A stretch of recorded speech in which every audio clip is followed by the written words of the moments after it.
कि शमशान घाट की बात करते करते मैं अभी सीधे लखनऊ से चला आ रहा हूं। आज की रिपोर्ट बता रहा हूं कि कोरोना वायरस में मरने वालों की संख्या इतनी ज्यादा है कि आज लाशों को जलाने के लिए चिता नहीं मिल रही है, लाइन में लगी हुई है जो लाशें। विकास इतना किया हमारे देश के प्रधानमंत्री जी ने, सबका साथ सबका विकास का नारा ऐसा लगाया कि आज जिंदे तो जिंदे, मुर्दे भी लाइन में लगे हुए हैं। आज मुर्दे लोग भी लाइन में लगे हुए हैं। हेलो हेलो हेलो,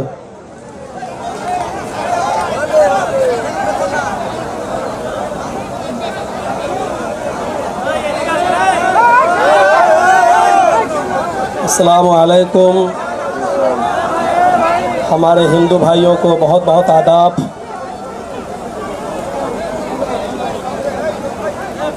स्टेज पर बैठे हुए हमारे निहायत ही सम्मानित टीएमसी के कार्यकर्ता और अच्छी अच्छी पोस्ट पर विराजमान हमारे टीएमसी के महान लीडर नेता, और विशेष तौर पर ख़ास तौर पर हमारे गौतम पाल साहब जिन्होंने मुझे फ़ोन किया और मुझे यहाँ आने का निमंत्रण दिया।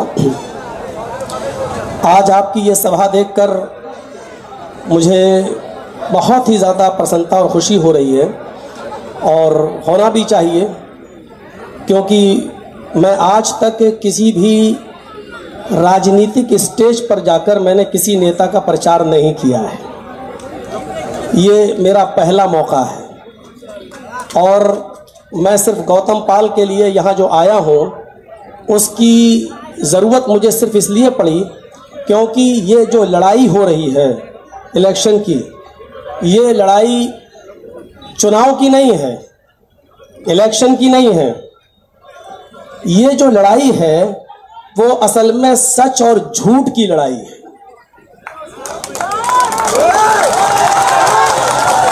मैं इसलिए आपके सामने आया हूं ताकि आपको होशियार करूं, आपको केयरफुल करूं और ये बताऊं कि ये लड़ाई इस बात की लड़ाई है कि सच क्या है और झूठ क्या है, बेईमानी क्या है और सच्चाई क्या है, ईमानदारी क्या है। और इसी चीज को मैं उजागर करने के लिए आपके सामने आया हूं। इस वक्त हम और आप सब जानते हैं कि हमारे इस खूबसूरत बंगाल को भी गुजरात बनाने की नापाक कोशिश की जा रही है, लेकिन मुझे आपसे ये उम्मीद है कि आप ऐसे जहरीले सांपों के फन को कुचल देंगे और उनको उनके इरादों में कामयाब नहीं होने देंगे।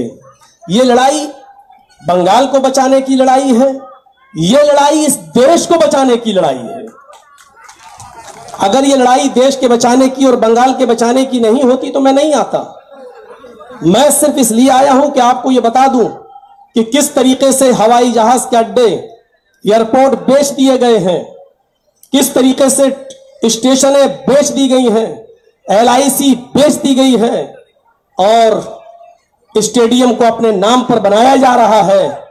आप होशियार रहिए, आपको भी आपके बंगाल के बेचने की प्लानिंग हो चुकी है, लेकिन आप इस प्लानिंग पर पानी फेर सकते हैं, क्योंकि आपकी ताकत और आपकी शक्ति सबसे अच्छी और सबसे ऊपर शक्ति होती है। इसलिए आपकी शक्ति की मुझे जरूरत है। इस वक्त ममता बनर्जी अकेली एक ऐसी लेडी सिंघम की तौर पर उभरी हुई है जो इन तमाम जहरीले सांपों को सर को अकेले कुचलने के लिए तैयार है। ये लड़ाई पूरे सिस्टम के खिलाफ हो रही है।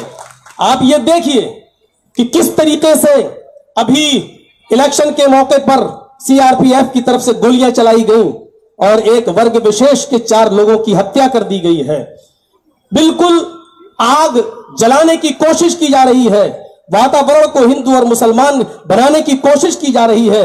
लेकिन बंगाल वालों, तुम बहुत समझदार हो। हमेशा हिंदू और मुसलमान, सिख और ईसाई एक साथ मिलकर रहे हो। ऐसी साजिशों को कभी कामयाब मत होने देना। एक अकेली औरत और दूसरी तरफ एक अकेली बहादुर शेरनी और दूसरी तरफ नरेंद्र मोदी, इस देश के प्रधानमंत्री, दूसरी तरफ अमित शाह, तीसरी तरफ पूरा चुनाव आयोग, इलेक्शन कमीशन। आप देख रहे हैं एक अकेली औरत इन तमाम लोगों का मुकाबला कर रही है। इस वक्त आपकी सहायता की, आपकी मदद की, आपकी हेल्प की जरूरत है और मुझे उम्मीद है कि आप उनका पूरा साथ देंगे, पूरा समर्थन आप करेंगे। ममता बनर्जी को हम सिर्फ बंगाल तक सीमित नहीं देखना चाहते हैं। मौलाना जर्जीस आपके सामने आया है वो सिर्फ ये बताने के लिए कि ममता बनर्जी ही एक ऐसी लीडर है जो न सिर्फ बंगाल की सीएम बल्कि इस देश की प्रधानमंत्री बनने के लायक है। वही है जो इस देश के उसूलों पर कायम रह सकती है, जो संविधान को बचा सकती है, जो हिंदू और मुसलमान सबको एक साथ लेकर चल सकती है। वही एक औरत है जो बता सकती है कि संविधान क्या है, जो ये बता सकती है लोगों को कि देखो सबको एक साथ लेकर किस तरीके से देश को चलाया जा सकता है। लिहाजा आपको इस वक्त बैठने की जरूरत नहीं है। बंगाल वालों, इस वक्त आपकी सख्त जरूरत है। माहौल खराब करने की नापाक अपवित्र कोशिशें की जा रही हैं, लेकिन आप उन तमाम कोशिशों को नाकाम कर दीजिए। और गौतम पाल साहब के लिए मैं खुसूसी तौर पर यह कहूंगा कि इतने भारी वोटों से इनको जिताइए, इतने भारी वोटों से कि दुश्मन सोचने पर मजबूर हो जाए। हमारे मोदी जी को बहुत शौक है ये पूछने का कि तुम्हें कब्रिस्तान चाहिए कि शमशान चाहिए। मुझे उनकी 2018 की वो स्पीच याद है जो उन्होंने फतेहपुर में दी थी। कहा था कि शमशान चाहिए कि कब्रिस्तान चाहिए, और बार बार ये पूछा गया पब्लिक से और कहलवाया गया कहो कि शमशान चाहिए, कहो कि शमशान चाहिए। मैं आपसे निवेदन करता हूं कि 22 तारीख को होने वाले इलेक्शन में टीएमसी के नेता को जिताकर, विपक्षी की नेता को हराकर शमशान ही पहुंचा दीजिए, इसलिए कि इनको शमशान से बहुत ज्यादा प्यार है, इनको शमशान से बहुत ज्यादा मोहब्बत है। इनको आप शमशान पहुंचाने का काम कीजिए। मेरे भाइयों और बहनों, आप सबसे मैं एक निवेदन और करना चाहता हूं, और वो बहुत खास निवेदन है। दुनिया का कोई धर्म ऐसा नहीं है जिसने नफरत सिखाई हो। दुनिया में कोई धर्म ऐसा नहीं है कि जिसने नफरत सिखाई हो। और जब मोदी जी और अमित शाह ने ममता बनर्जी के ऊपर इल्जाम लगाया और किसी ने उनको ममता से ममता बेगम कहने की कोशिश की, तो उन्होंने अपने स्टेज पर चंडी पाठ करके बताया कि मैं इतनी बड़ी हिंदू हूं कि तुम विचार में नहीं ला सकते हो, तुम अपने दिमाग में नहीं ला सकते हो। और मैं भी चूंकि संस्कृत का थोड़ा बहुत ज्ञानी हूं, मुझे मालूम है कि उन्होंने चंडी पाठ जो किया था और संस्कृत के जो मंत्र उन्होंने पढ़े थे, मैं चैलेंज के साथ कह सकता हूं कि इतने मंत्र इस देश के चौकीदार मोदी को भी मालूम नहीं है और योगी को भी मालूम नहीं है। जितने मंत्र ममता बनर्जी ने संस्कृत में पढ़े वो योगी जी से पूछ लो तो उनको भी स्वाहा के अलावा कुछ नहीं मालूम है। और आज हालत ये हो चुकी है कि शमशान घाट की बात करते करते मैं अभी सीधे लखनऊ से चला रहा हूं। आज की रिपोर्ट बता रहा हूं कि कोरोना वायरस में मरने वालों की संख्या इतनी ज्यादा है कि आज लाशों को जलाने के लिए चिता नहीं मिल रही है, लाइन में लगी हुई है जो लाशें। विकास इतना किया हमारे देश के प्रधानमंत्री जी ने, सबका साथ सबका विकास का नारा ऐसा लगाया कि आज जिंदे तो जिंदे, मुर्दे भी लाइन में लगे हुए हैं। आज मुर्दे लोग भी लाइन में लगे हुए हैं। आज चारों तरफ देख लीजिए, आज हम शिकायतें क्यों कर रहे हैं? हमने लड़ाई लड़ी कब है? हमने भाईचारे के ऊपर लड़ाई कभी लड़ी है? हमारी तो लड़ाई हमेशा मंदिर और मस्जिद के ऊपर रही है, और आज देख लीजिए मंदिर भी बंद है और मस्जिदें भी बंद हैं। मेरे भाइयों, मंदिर और मस्जिद के मुद्दों से उठकर विकास के मुद्दे पर आइए, भाईचारे के मुद्दे पर आइए, देश की उन्नति के मुद्दे पर आइए और भाईचारा हमेशा कायम रखिए। क्योंकि मैं मुसलमान हूं, लेकिन मैं जानता हूं कि हमारा कुरान हमें भाईचारे का निमंत्रण देता है। हिंदू भाई है, इनसे पूछिए कि क्या हिंदू धर्म नफरत सिखाता है? मैं एक मंत्र आपके सामने पढ़ता हूं और देखिए इस मंत्र में क्या कह रहे हैं रामचंद्र जी। रामचंद्र जी कह रहे हैं, प्रत्यत्यम चारुम धर्म गोपी थाय पुरहु यसे मरुद्रिग्नागही। प्रत्यत्यम चारुम धर्म गोपी थाय पुरहु यसे मरुद्रिग्नागही। तुम्हारे शब्दों के वार से, तुम्हारी जबान से निकलने वाले कोई शब्द से किसी दूसरे व्यक्ति को तकलीफ नहीं होनी चाहिए।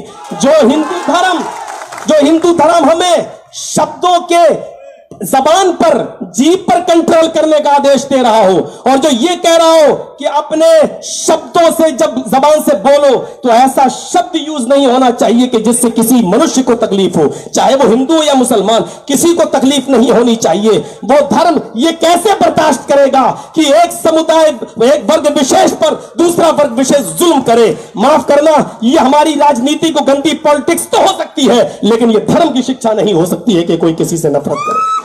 आज अफसोस होता है कि हिंदू और मुसलमान बनाने की कोशिश की जा रही है। हमारा कुरान भी यही कहता है, या अय्युहन्नास इन्ना खलकनाकुम मिन ज़करिन व उन्सा, है संपूर्ण जगत की मानव जाति, हमने तुम्हें एक मर्द और एक औरत से पैदा किया है, हमने तुम्हें एक पुरुष और एक स्त्री से जन्मा है, तुम्हारा बाप एक है और तुम्हारी माँ एक है, तुम्हारा बाप आदम है, तुम्हारी माँ हव्वा, जिसको हम वेदों में आशु और युवती शत्रुपा के रूप से हम जानते हैं। हमारा एक ही बाप है मनु और एक ही माँ है शत्रुपा, हम सब उसी की संतान है, हम सब उसी के बेटे हैं। लिहाजा जब बेटे हैं तो सब भाई भाई है। लिहाजा ये धर्म के ठेकेदार जो आज धर्म के ठेकेदार बने हुए हैं, इनको ना धर्म से मतलब है, इनको सिर्फ अपनी कुर्सी से मतलब है। आप भाईचारे को समाप्त मत कीजिएगा, अपना भाईचारा बनाकर रखिएगा। और एक बात और कह देता हूं आपसे, इस देश की दो आंखें हैं, एक हिंदू और एक मुसलमान।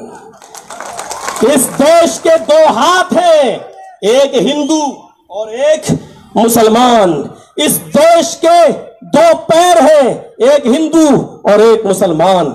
ये देश उस वक्त सलामत है जब हिंदू भी सलामत है, सुरक्षित है, और मुसलमान भी सुरक्षित है। अगर किसी एक को तकलीफ पहुंचाने की कोशिश की, अगर किसी एक को सताने की कोशिश की, तो गोया कि एक आंख आप फोड़ रहे हैं, एक हाथ आप तोड़ रहे हैं, एक पैर आप काट रहे हैं। और याद रखो, अगर इस देश में एक भी धर्म का, एक भी धार्मिक इंसान को तकलीफ हुई तो यह देश काना हो जाएगा, यह देश लूला हो जाएगा, यह देश लंगड़ा हो जाएगा। इस देश को लंगड़ा होने से, इस देश को लूला होने से, इस देश को अपाहिज होने से बचाइए, और बचाने का काम आपका है। हिंदू और मुसलमान सबको साथ में लेकर चलिए, और यह काम सिर्फ एक ही औरत कर रही है, और वो है ममता दीदी। वो है ममता दीदी, जिसने हिंदू को हिंदू नहीं, मुसलमान को मुसलमान नहीं, जिसने अपना सबसे बड़ा धर्म समझा इंसानियत का, जो गरीबों की मसीहा है। आप गौतम बुद्ध के हाथ को मजबूत करके ममता बनर्जी को मजबूत करिए। वैसे तो मैं आपकी लहर देखकर मैं समझ गया हूं कि गोदी मीडिया क्या चीख चीख कर ऐलान कर रही है और वास्तविकता क्या है, वास्तविकता क्या है। और गोदी मीडिया का हाल तो आप जानते ही क्या है। गोदी मीडिया का हाल कभी सही सच्चाई में समझना है तो यह समझ लीजिए कि गोदी मीडिया यह है कि कोई आदमी अगर पानी में डूब रहा है तो उसको बचाएगी नहीं। कोई आदमी पानी में डूब रहा है और ये गोदी मीडिया उसके सामने पहुंच जाए तो ये उसको बचाएगी नहीं, बल्कि उसके मुंह में कैमरा घुसड़ के पूछेगी आपको कैसा लग रहा है, इस वक्त आपको कैसा लग रहा है, इस वक्त आपको कैसा लग रहा है। और हो सकता है कि शाम तक अब न्यूज चैनलों पर आपको हटाकर अब मुझे ही दिखाया जाए। मुझे मालूम है कि किस सिमत की तरफ आपको बहकाया जाएगा, लेकिन इस लेडी सिंघम के हाथ को मजबूत करिए। ये घायल शेरनी है, घायल शेरनी। अमित शाह और मोदी जी ये सब जहरीले सांप हैं, जहरीले सांप, और इन सांपों के सरों को कुचलने के लिए अकेली शेरनी काफी है। बस आपसे निमंत्रण करता हूं, आपसे अपील करता हूं कि ममता बनर्जी को मजबूत करिए और देश में भाईचारा बना रहने दीजिए। कोई खुश नहीं है इस गवर्नमेंट से, कौन नहीं जानता किसान आज कहां पहुंचे हुए हैं, व्यापारियों का आज क्या हाल हो रहा है, स्कूलों का हाल आज क्या हो चुका है। कोई भी कौम, कोई भी बिरादरी, कोई भी जात, कोई भी समूह आज बीजेपी से खुश नहीं है, सब इसको बद्दुआएं दे रहे हैं। लेकिन ममता बनर्जी के इस इलाके में आकर सेंध लगाने की कोशिश की जा रही है। आपसे मैं फिर अनुरोध करता हूं, फिर एक बार रिक्वेस्ट करता हूं, फिर आपसे अपील करता हूं। मुझे आशा है, मुझे उम्मीद है, मौलाना जर्जीस एक मुस्लिम होने के नाते इतना बोलता है कि मैंने आपकी भीड़ देखकर यह अंदाजा लगा लिया है कि आपको जिसको मारना था वो मर चुका है, आपको जिसको मारना था वो मर चुका है, और हमने जनाजा पढ़ा दिया है, हमने जनाजा पढ़ा दिया है। अब दफन करने का काम बाकी रह गया है, वो 22 तारीख को आपका है। मुझे उम्मीद है कि आप दफन कर देंगे। आप गौतम पाल को मजबूत करके टीएमसी को मजबूत करेंगे, बंगाल को बचाएंगे, भाईचारा कायम रखेंगे और ये अहद, ये वादा करके यहां से उठिए कि हम बंगाल को दोबारा गुजरात नहीं बनने देंगे और ममता दीदी को हम फिर से लाएंगे। पहले बंगाल में लाइए और फिर हम सब मिलकर कोशिश करते हैं उनको दिल्ली पहुंचाने की। बंगाल जिंदाबाद, हिंदुस्तान जिंदाबाद। सलाम।